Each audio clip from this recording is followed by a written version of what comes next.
Mbote, c'est Brogui. Je suis de nouveau devant ma petite caméra pour essayer d'avancer avec le petit sujet que nous avons choisi de traiter la dernière fois, que nous avons intitulé la méditation du cow-boy. Nous parlions de ce cow-boy-là qui était affligé suite au départ de son ami. Son ami avait été emporté par la mort. Et ce cow-boy était en train de méditer sur le mystère de la mort. Voyez?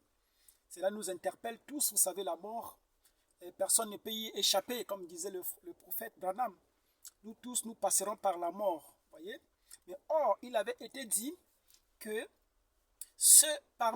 il y en a parmi vous qui ne passeront pas par la mort. D'ailleurs, Jésus l'avait dit, non? Si bien non? Il avait dit que celui qui croit en moi passe de la mort à la vie. Voyez-vous? Donc si vous croyez au Seigneur, vous ne passez pas par la mort, vous passez directement à la vie, de la mort à la vie. Voyez? Donc mettons ainsi fin à la mort. Voyez? Parce que vous savez qu'il y a un ennemi qui est au rendez-vous avec tout homme. Que vous soyez riche, vous soyez pauvre.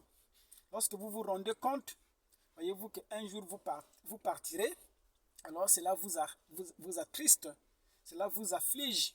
Voilà pourquoi le grand sage disait, et Salomon, que tout était vanité et poursuite de vent. Que vous soyez riche, pauvre, esclave, libre devant la mort, voyez-vous, vous vous sentez tellement petit et que vous pensez que la mort est vraiment la fin, voyez, et tout le monde est confronté à ces angoisses. Même Branham aussi, avant qu'il ne puisse comprendre le mystère de la mort, il avait des idées précises sur la mort. Il se disait peut-être que quand il va mourir, il va devenir un nuage qui flotte, qui n'a pas de main, qui ne peut pas dire bonjour à Frère Neville, jusqu'à ce qu'il a compris le mystère de la mort dont nous sommes en train d'aborder aujourd'hui. Nous avons dit que avec l'ouverture des sceaux, nous essayons de redéfinir chaque chose. Pourquoi? Parce que les sceaux pour nous, c'est comme une encyclopédie qui nous permet de définir chaque phénomène. Voyez?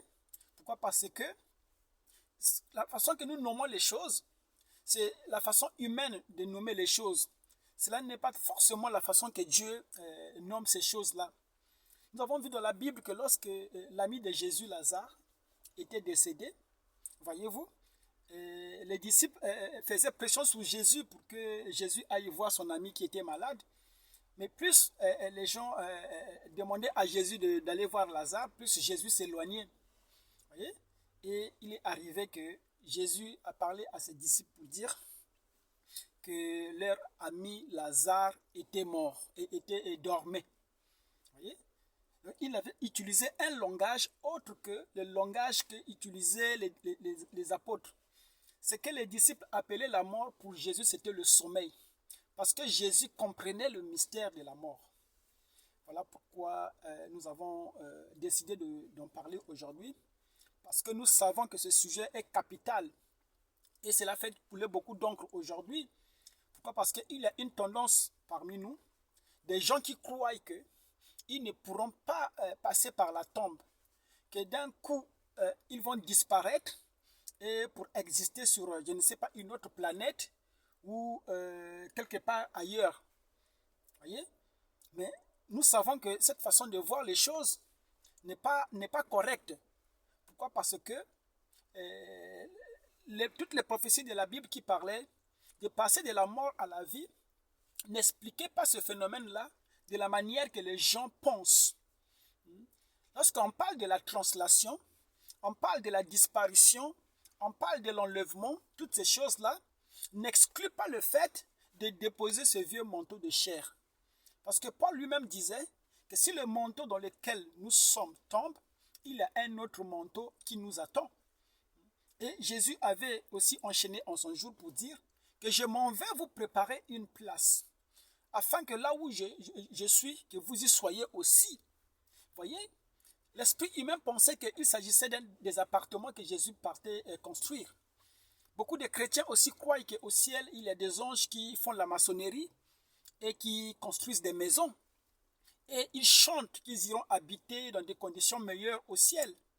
Mais malheureusement pour eux, l'interprète de la parole qui est le prophète nous dit que le ciel n'est pas un endroit fait de briques et de mortier. Voyez-vous? Ce que Jésus a dit qu'il partait nous préparer une place, il s'agissait des corps. Voyez-vous, des corps que nous allons porter. Et quand est-ce que nous portons ces corps? Voilà l'objet de notre sujet. Je vais rapidement lire cette portion de l'écriture que nous avons lue la dernière fois pour essayer de donner un contexte à ce que nous allons dire. Voilà. Je prends le livre des Romains, la même écriture que nous avons lue dernièrement. Je lis, ça c'est la version d'Arby. Car je ne veux pas, frères, que vous ignorez ce mystère-ci, afin que vous ne soyez pas sages à vos propres yeux. C'est qu'un endurcissement partiel est arrivé à Israël, jusqu'à ce que la plénitude des nations soit entrée. Et ainsi tout Israël sera sauvé, selon qu'il est écrit, le libérateur viendra de Sion, il détournera de Jacob l'impiété. Ici, Paul il parle de la nation d'Israël.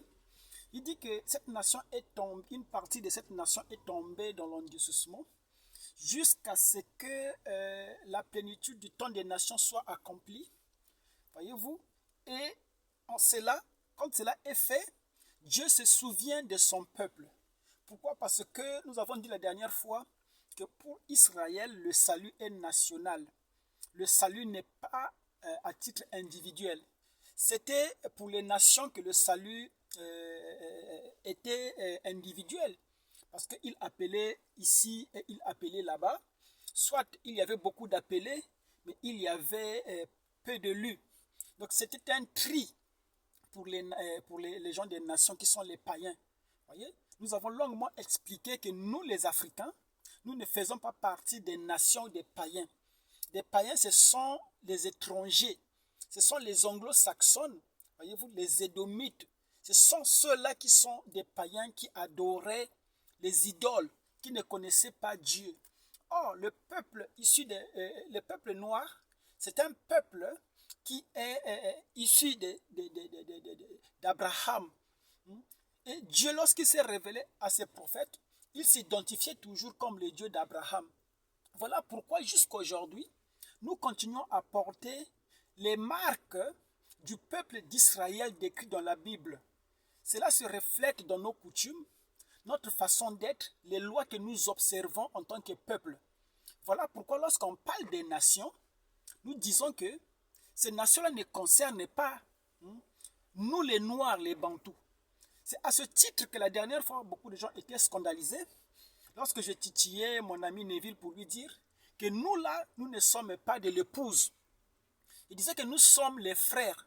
Et je me suis appuyé sur l'histoire de Joseph qui était en Égypte. Parce que le prophète se sert de cette histoire pour parler de 144 000 qui étaient les frères de Joseph. Pourquoi? Parce que Joseph traitait avec sa femme en Égypte et une fois qu'il a fini avec sa femme est rentrée dans la maison qui est le signe de l'enlèvement et en même temps, Joseph devrait se dépouiller de ses habits égyptiens pour se révéler à ses frères. Et nous avons précisé que Joseph en Égypte, il portait un nom. Voyez-vous, que Pharaon lui avait donné. Ce nom-là était au-dessus de tous les noms en Égypte. Voyez-vous, et toute chose devait se faire en invoquant le nom de Joseph, le nouveau nom que Pharaon lui avait donné, qui est Satnat Parnéa. Voyez-vous, c'est avec ce nom-là qu'il dirigeait en Égypte. Mais ce nom-là, c'était juste un nom d'emprunt, un nom que Pharaon lui a donné. Mais de son nom de naissance, Joseph appartenait à une famille. Et lorsqu'il se révèle à ses frères, il se révèle à ses frères par le nom, avec le nom dont il était connu au milieu de ses frères, qui est Joseph.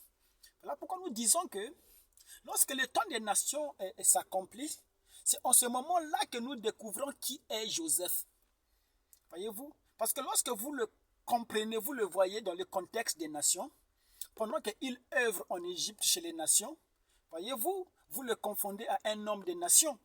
Vous pensez que Joseph c'est un blond. Vous pensez que Jésus c'est un blond. Voyez-vous, la vraie nature n'est pas connue. Pourquoi? Parce qu'il est habillé, il est déguisé en égyptien. Mais lorsque cette dispensation termine, c'est là où Vladimir Poutine va fouiller dans les iconographies de l'église orthodoxe pour nous ressortir un Jésus différent de celui qu'on nous avait présenté dans l'église. Voyez-vous, remettons ainsi en cause toutes les croyances erronées sur la personne de Jésus. Là n'est pas notre sujet. J'ai abordé ce sujet pour essayer d'éclaircir les choses. Parce que les gens, effectivement, nous collent des étiquettes. Ils pensent que nous enseignons des faussetés. Pourquoi nous voulons nous appuyer sur la parole pour essayer d'expliquer certaines choses. Donc aujourd'hui, nous sommes dans le contexte du peuple de l'Éternel. Voyez-vous, qui est Israël. Ici, Paul dit que Israël, toute la nation d'Israël sera sauvée. Pourquoi? Parce que pour Israël, il lui a été promis que le libérateur devait venir de Sion. Parce qu'Israël attendait un libérateur. Israël attendait un rédempteur. Depuis Job commençait à s'impatienter pour ce libérateur-là. Et Job disait que s'il connaissait l'adresse de son Dieu, voyez-vous, il aurait frappé à sa porte. Voyez? Pourquoi? Parce que il savait que le libérateur devrait venir, d'après la prophétie d'Ésaïe. Et Paul a repris ces choses pour dire, il répond à la question, qu'est-ce qui me délivrera de ce corps de péché? Il dit, le libérateur viendra de Sion. Et voilà, nous sommes en train de parler du mystère de la mort. Donc je disais que la mort devrait être comprise par rapport à la vision des sceaux. Pourquoi? Parce que aujourd'hui, avec les sceaux, j'avais cité mon ami Félix qui fait l'apologie aussi des sceaux en identifiant les sceaux à la monnaie originale aujourd'hui, qui est comme le dollar pour ce monde-ci. Chaque monnaie que vous venez avec de l'euro, vous venez avec des francs. Si vous voulez vraiment faire du négoce aujourd'hui, vous convertissez votre monnaie en une monnaie qui est internationale, qu'on appelle le dollar. Aujourd'hui aussi, toutes nos croyances, nous devrions les convertir, voyez-vous, dans les sceaux pour effectivement éprouver ces croyances et aussi redéfinir les choses par rapport à la vision des sceaux. Pourquoi? Parce que lorsque Branham a compris les sceaux, il a dit, petit enfant, si on vous dit que frère Branham est mort, ne le croyez pas. Voilà pourquoi certaines personnes se permettent de dire que Branham était ressuscité. Pourquoi? Parce qu'ils pensaient que Branham parlait de la mort dans le sens du sommeil. Voyez-vous? Mais lorsque Branham rentre dans l'esprit et l'explication, la croyance des sceaux, il revient pour requalifier la mort comme Jésus. Il dit que si on vous dit que je suis mort, ne le croyez pas. Moi non plus, je ne crois pas que Branham est mort. Je crois que Branham il a déposé juste son corps. Pourquoi? Parce que Branham était l'élite de Malachie 4 qui devrait aller vivant avec son groupe dans l'enlèvement. Voilà pourquoi nous disons que après le 4e sceau, on ne doit plus parler de la mort. Parce que le 4e sceau termine la mort. Vous allez me dire, mais frère Guy, pourquoi les gens continuent à mourir? Non, c'est vous qui ne comprenez pas que lorsque les morts ressuscitent au son de la trompette, la dernière fois, je parlais du clin d'œil, non? Je vous avais dit qu'il y avait un membre d'église qui me coinçait, qui me compliquait la vie. Il dit, bro Guy, tu enseignes des fausses doctrines. La Bible parle clairement que ça serait en un clin d'œil. On va disparaître, comme dans une science-fiction. Voyez-vous? J'ai dit, mais comment tu vas disparaître dans une science-fiction? Il dit, oui, c'est comme ça que la Bible dit, en un clin d'œil. Je lui ai dit, frère, arrête un peu. Quand tu parles du clin d'œil, tu penses à quoi? Il dit, mais c'est comme tu clignotes ton œil. J'ai dit, mais le clin d'œil en question, c'est le clin d'œil de l'homme ou c'est le clin d'œil de Dieu? Il dit, pour te donner une idée, pour être un peu plus précis, Voilà un exemple. La Bible dit qu'un jour pour Dieu est égal à 1000 ans. Voyez-vous? Donc, un clin d'œil pour Dieu, est-ce que ça ne te donne pas une idée qu'il s'agit d'une période? Parce que le clin d'œil de Dieu ne dure pas la même seconde que le clin d'œil de l'humain. Voyez-vous? Puisque un jour selon Dieu est égal à 1000 ans, un clin d'œil, à quoi tu penses? Voyez-vous? Je n'ai pas voulu lui faire dire des choses, mais c'était juste pour l'amener à ouvrir son esprit afin de saisir certaines choses. Pourquoi? Parce que la Bible est écrite en parabole. On ne va pas répéter la Bible comme un perroquet sans comprendre. Pourquoi? Parce que pour l'épouse, la Bible n'est pas le livre que tout le monde a là. Ou autrement dit, l'épouse ne comprend pas la Bible de la même manière que tout le monde. Pourquoi? Parce que la Bible était une lettre d'amour. Une lettre d'amour, lorsqu'elle est envoyée, c'est la personne à qui elle est adressée qui comprend. Pourquoi? Parce que la personne ne lit pas ce qui est écrit. La personne lit entre les lignes. La personne comprend l'intention de la personne qui a écrit. Et quelquefois, la personne peut même se mettre en colère. Pourtant, pour un homme ordinaire, lorsqu'il lira la même chose, sa réaction sera normale. Mais la personne à qui c'est adressé, qui connaît l'expéditeur, lorsqu'il lit la lettre, voyez-vous, il y a d'autres réactions qui sont suscitées. C'est de cette manière que l'épouse aussi lit les Écritures. Donc lorsqu'on parle d'un clin d'œil, il ne s'agit pas du clin d'œil de l'homme. Voilà pourquoi dans Philadelphie, la brochure Philadelphie, je pense au paragraphe 33, comme on dit que l'enlèvement se produira pendant que Élie, le messager, est sous la terre en train de proclamer son message. Donc c'est une période au cours de laquelle la trompette est sonnée. Le prophète a expliqué c'est quoi la trompette. Il dit la trompette c'est le message. Le cri du commandement, ça c'est le message aussi.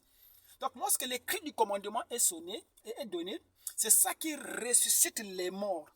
Et lorsque les morts ressuscitent, voyez-vous, on ne doit plus parler de la mort. Là, la mort devient un phénomène passé. Aujourd'hui, ce sont simplement les méchants ou les incrédules qui parlent encore de la mort. Pourquoi? Parce que lorsque nous dépassons le 4e sceau, voyez-vous, il a été dit à Jean, monte ici. Monte ici. Dernièrement, nous avons précisé que les gens ne comprennent pas les choses qui devraient arriver, qui sont arrivées. Pourquoi? Parce que ils ne sont pas montés. Ils n'ont pas obéi à l'ange qui a dit monte ici. Les gens sont restés sur la terre en train d'attendre une certaine disparition. Or, Jean, pour comprendre les choses qui doivent arriver, il devrait monter. Il dit monte ici. Donc, Jean, s'il ne comprend pas le mystère de l'enlèvement qui est la translation, il ne peut pas comprendre la suite des événements qui devraient se produire, que Frère Branham a intitulé les choses qui doivent arriver. Pour nous, ces choses-là sont arrivées. Voilà pourquoi nous disons les choses que nous disons. Parce que nous avons compris, comme Jean, qu'il fallait monter pour comprendre le reste des promesses. Voyez? Donc, le 4e sceau, nous avons dit que ça met fin à la mort. Et aujourd'hui, on ne parle plus de la mort. Voyez? Pour les incroyants, on parle plutôt de la seconde mort. Si on parle de la seconde mort, c'est qu'il y a eu une première mort qui n'est plus d'actualité. Et aujourd'hui, on parle de la seconde mort. Pour ceux qui ne croient pas. Et la seconde mort, vous avez compris avec moi qu'il s'agit de l'étang de feu. Voyez-vous? Pourquoi? Parce que Branham, avant d'aller dans l'au-delà, où il y a des croyants, voyez-vous, il avait fait un petit voyage au séjour des morts. Voyez-vous? Il est arrivé là, il a crié papa. Quelque chose lui a dit, ici il n'y a pas de papa. Maman, ici il n'y a pas de maman. Voyez-vous? Dieu, ici il n'y a pas de Dieu. Dieu n'est pas dans les tourments, Dieu n'est pas dans le séjour des morts. Il n'y avait pas Dieu là-bas. Voyez-vous? Pourtant Dieu est omniprésent. Mais pourquoi Dieu ne se trouve pas là-bas? Voyez-vous? Il était dans le cauchemar qu'on appelle l'enfer. Mais remarquez que quand il est dans ce cauchemar-là, Branham arrive à identifier des gens là-bas, à identifier les femmes dans ce cauchemar-là. C'est vrai que ces femmes signifient quelque chose, parce que la femme a toujours typifié l'Église. Parce que cela doit nous interpeller. Lorsque Branham va en enfer, Branham ne voit que des femmes, comme si en enfer il n'y avait pas d'hommes. Voyez? Cela, c'est des types, voyez-vous. Nous qui lisons ça avec la vision des sceaux, nous comprenons qu'il a vu les églises là-bas, dans ce monde qu'on appelle l'enfer. Parce que l'église aujourd'hui, c'est ce qu'on appelle l'enfer. Frère Branham le dit dans l'Éden de Satan. Il dit que les gens adorent Satan à travers ce qu'on appelle l'église. Pourquoi? Parce que le péché d'aujourd'hui, c'est le péché, il est religieux. Dans l'Éden de Satan, Branham, il est clair. Il dit qu'il ne s'agit pas du vieux péché de commettre l'adultère, de mentir ou de faire des choses. Le péché d'aujourd'hui, il est religieux. Les pécheurs aujourd'hui, ce sont les gens religieux. Donc l'église, c'est l'enfer. La preuve qui montre que c'est l'enfer, parce que lorsque vous entrez dans les églises, vous entendez des hurlements, des grincements des dents, des pleurs, voyez-vous. Tout ce qui se fait en enfer, vous avez ça en l'église. Pourquoi? Parce que les gens n'ont pas compris le jour de leur visitation. Pourquoi les gens crient, pleurent? C'est parce qu'ils ont manqué de connaître la venue de l'époux. Vous savez que lorsque le messager a crié, voici l'époux, entre avec l'époux, il y avait 5 vierges qui étaient folles. Voyez-vous? Elles avaient une compréhension erronée de la parole. Voyez? Elles n'ont pas entendu la voix du messager qui disait entre avec l'époux. Elles étaient distraites, elles n'avaient pas la compréhension claire du mystère. Elles sont restées à l'extérieur où il y a des grincements de dents, où il y a la tribulation. La tribulation, c'est quoi? Frère Branham dit que ce sont des idées hideuses qui amènent les gens à dire montagne tombée sur nous. Voyez-vous? Oh, c'est tellement merveilleux de comprendre ces choses. Voyez-vous? Donc, avant d'aller dans l'au-delà, il a fait un voyage en enfer où il a vu des femmes. Remarquez que quelques années plus tard, voyez-vous, Branham voit ces mêmes femmes au centre commercial. Voyez-vous? Et il se met à pleurer. Donc les mêmes personnes qu'il avait vues là-bas, ces mêmes personnes étaient sur la terre. Ce qui signifie que l'enfer aussi s'est vidé. Voyez-vous? L'enfer, les âmes qui sont en prison, ce sont les personnes qui sont en train de marcher. Donc, vous êtes en train de marcher, en train de faire le shopping au supermarché, mais vous êtes en enfer. Voilà pourquoi aujourd'hui, on n'a pas besoin de ce que vous appelez la mort, donc le sommeil, pour entrer dans votre corps de l'au-delà. Conformément à ce que Paul disait, que lorsque le tabernacle-ci tombe, vous avez un autre tabernacle qui attendait. Dans les âges de l'Église, il y avait un tabernacle qui attendait que celui-ci tombe pour que vous puissiez accéder. La différence avec l'âge de l'enlèvement, c'est que maintenant, on n'a plus besoin que ce tabernacle tombe.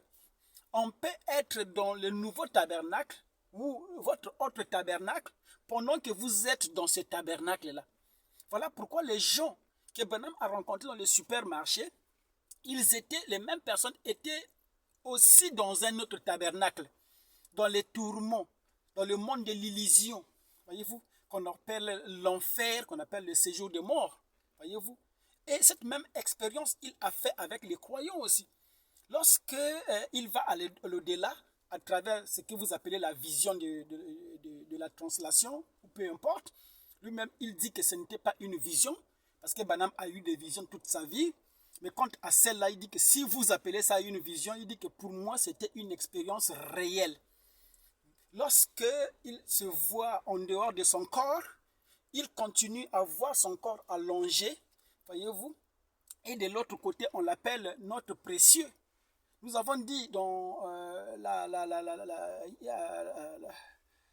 les jours passés que la différence c'était que là-bas c'était le précieux frère Branham qui voyait le frère Branham allongé, voyez-vous.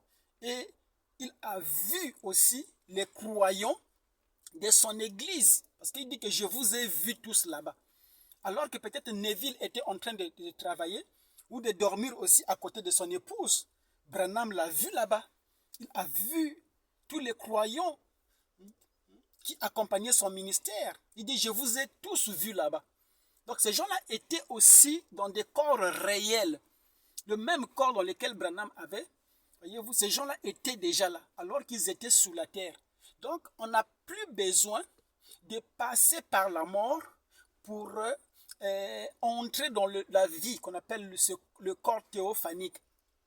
On peut exister là, voyez-vous, et être dans ce corps. Voilà pourquoi nous disons que lorsque l'Élie de Malachie 4 vient, voyez-vous, c'est le mystère de la duplication.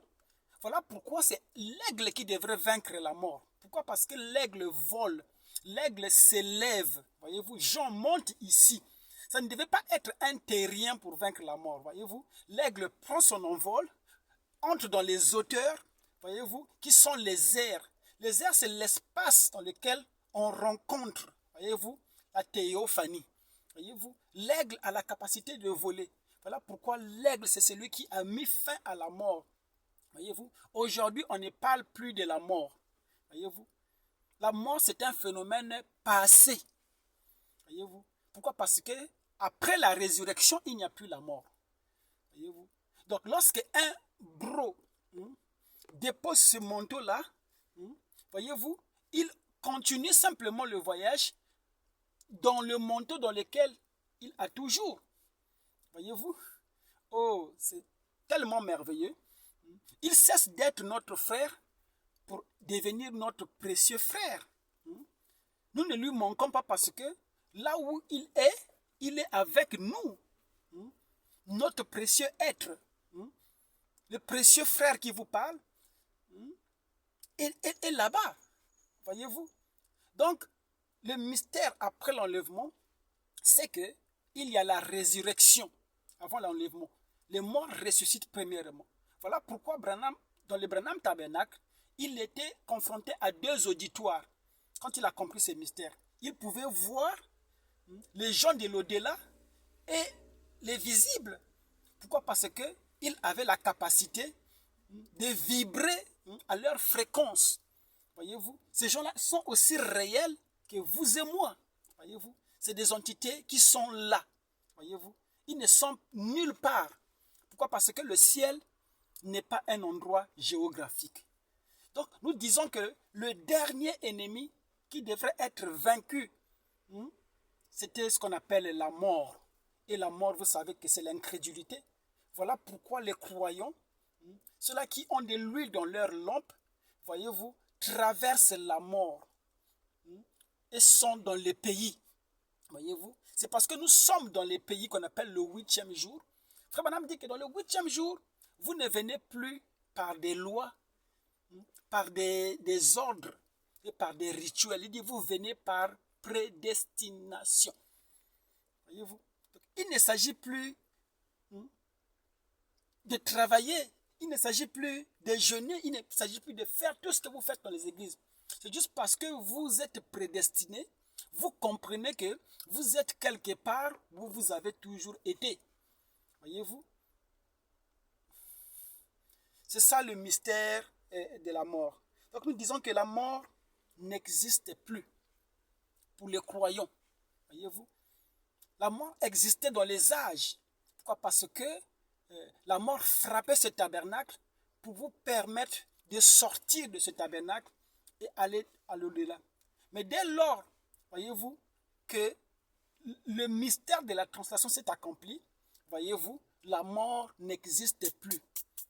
Vous déposez simplement ce manteau-là comme un serpent qui est dans le mystère de la transformation. Il laisse son corps, voyez-vous, il continue simplement son voyage, voyez-vous, sans qu'il n'y ait rien qui puisse entraver son passage. C'est comme la mort. La mort, c'est juste un passage, voyez-vous. C'est l'idée de la mort qui est restée. Mais la mort en soi n'existe plus. C'est de ça que nous voulons, c'est là où nous voulons amener les gens à voir. Pourquoi? Parce que lorsque vous arrivez à atteindre cette compréhension, C'est là où vous comprenez que lorsqu'on parle de l'enlèvement, il ne s'agit pas de quitter cet endroit pour aller je ne sais pas à quel autre endroit. Voyez-vous? La disparition, Frère Branham parle de gens qui disparaissent tous les jours. Il dit que tous les jours, les gens disparaissent. Tous les jours, les gens disparaissent. Voyez-vous? Et le monde n'a aucune idée de là où vont ces gens-là. Il dit que c'est de cette façon que l'enlèvement se produirait. Il dit que lorsque les portes de la grâce seront fermées, lorsque l'église sera enlevée, il dit que les prédicateurs continueront à prêcher. Les prédicateurs continueront à baptiser les gens, voyez-vous, à amener les gens à l'autel, mais ils ne sauront pas qu'ils sont dépourvus de miséricorde. Ils ne sauront pas qu'ils sont dépourvus de grâce. C'est ce qui se fait aujourd'hui, non? On voit les prédicateurs qui prêchent. Oh, venez, oh, église, venez à l'autel, on va prier pour vous. C'est ça la grande séduction. Pourquoi? Parce que vous n'avez pas reconnu le jour et votre message. Pourquoi? Parce que vous pensez que la grâce était éternelle. Or, la grâce n'est pas éternelle. La grâce n'est pas éternelle. La grâce devrait s'arrêter un jour. Voilà pourquoi l'écriture que nous avons lue, Paul dit que ne paraissez pas sage à vos propres yeux. Une partie d'Israël est tombée dans l'endurcissement jusqu'à ce que le temps des nations, la totalité des nations soit entrée dans le salut. Et de nouveau, les portes seront fermées pour les gens des nations. Voyez-vous? Le même temps que Dieu avait donné à Israël. Voyez-vous? C'est ce même temps-là qu'il a accordé aux gens des nations en comptant de l'an 2033 jusqu'en 1977. Voyez-vous? Une fois ce temps accompli, voyez-vous, alors Dieu se tourne de nouveau vers son peuple. Voilà pourquoi aujourd'hui, l'insistance aujourd'hui est pour le peuple de l'Éternel. Pourquoi? Parce que pour ce peuple-là, le salut est national. Le salut n'est pas sur la base des individus. Ici, Paul répète, il dit que tout Israël sera sauvé. Nous avons démontré dernièrement que lorsqu'on parle de tout Israël, voyez-vous, on ne parle pas de tous les Juifs. Parce que tous les Juifs ne sont pas Israël. Voyez-vous, tout Juif n'est pas israélite. Mais lorsque nous parlons d'Israël, c'est la nation bénie, le peuple béni, le peuple saint. Voyez-vous, le peuple qui porte le nom de l'Éternel. Parce qu'il dit que si le peuple qui porte mon nom se répand, revient vers moi, il dit je pardonnerai le pays. Voyez-vous, je pardonnerai leurs péchés et je guérirai le pays. N'est-ce pas que nous sommes le pays de la promesse? Nous sommes Sion. Il a été promis qu'un libérateur viendra de Sion. C'est ça qui apporte la consolation aux cow-boys. Devant le drame de la vie, voilà, Paul s'est crié, qui me délivrera de ce corps de péché? Mais il a été dit que le libérateur viendra de Sion. Lorsque le libérateur arrive de Sion, il arrête la mort. C'est lui qui met fin à la mort. Aujourd'hui, on ne parle plus de la mort. On parle de la seconde mort pour les méchants.